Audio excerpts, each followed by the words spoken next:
যে রাস্তায় আমরা প্রতীকী আন্দোলন আমরা করলাম, সেই প্রতীকী আন্দোলনে রাস্তার জন্য আমরা ভারতীয় জনতা পার্টি আজকে জামালপুর বিজেপির যে কার্যালয় ওখান থেকে মিছিল আকারে এসে আমরা এই রাস্তায় একটা প্রতীকী প্রতিবাদ করব বলে এখানে উপস্থিত হচ্ছিলাম। আপনারা দেখেছেন রাস্তার মাঝখানে জামালপুর পুলিশ আমাদের সেখানে আটকে দেয় মাঝ রাস্তায়। কি না এখানে প্রতীকী আন্দোলন করা যাবে না। এই আন্দোলন যদি আমরা তুলে ধরি পশ্চিমবঙ্গবাসীর কাছে, জনগণের কাছে, তাহলে হয়তো তৃণমূলের খুব ক্ষতি হয়ে যাবে, প্রশাসনের ক্ষতি হয়ে যাবে।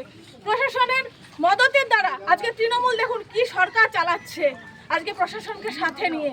এই সরকার, এই অপদার্থ সরকার, আজকে রাস্তার হাল দেখুন, দুদিন অন্তর একটা করে টোটো উল্টে যায়, স্কুলের বাচ্চারা ঠিকঠাক যেতে পারে না, গ্রামের মানুষ ঠিক করে যেতে পারে না।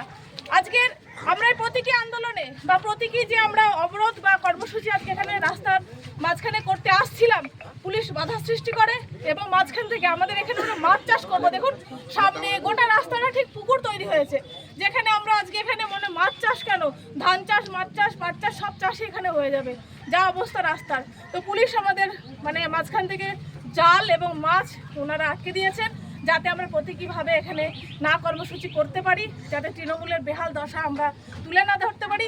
পুলিশ আমাদের এই আন্দোলনে বাধা দিয়েছে। তো এটাই আমি আপনাদের কাছে, আপনাদের মিডিয়ার মাধ্যমে বা আপনাদের জনগণের মাধ্যমে এটাই বলতে চাই যে আগামী দিনে আমাদের যে বাধা সৃষ্টি করা হলো এখানে প্রশাসন দ্বারা, তৃণমূল কংগ্রেসের অপদার্থতা, এই সরকারের অপদার্থতা এখানে আমাদের যেভাবে তুলে ধরাতে বাধা সৃষ্টি করলো, এটা খুব ভুল হলো। আজকে আমরা এখানে দাঁড়িয়ে আমরা এখানে এই দেখুন ধান চাষও করা যায়, সত্যি কথাই।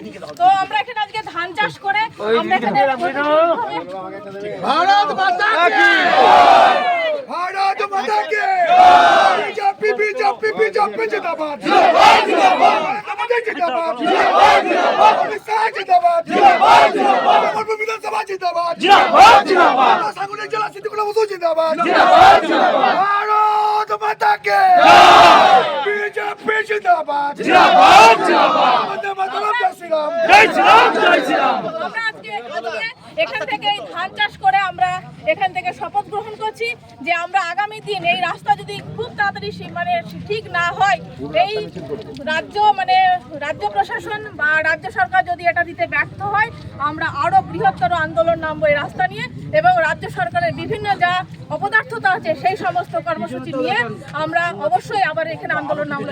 এই দেখুন আরো কিছু জায়গা আছে যেটা আমরা এখান থেকে উঠে যাচ্ছি। এই দেখুন এই রাস্তায় যেতে হলেও এই রাস্তার অবস্থা দেখুন, এই রাস্তা নিয়ে হয়তো টোটো বা বাস যাই যাক না কেন সাধারণ মানুষ আজকে অবশ্যই কিছু রোড হয়েছে।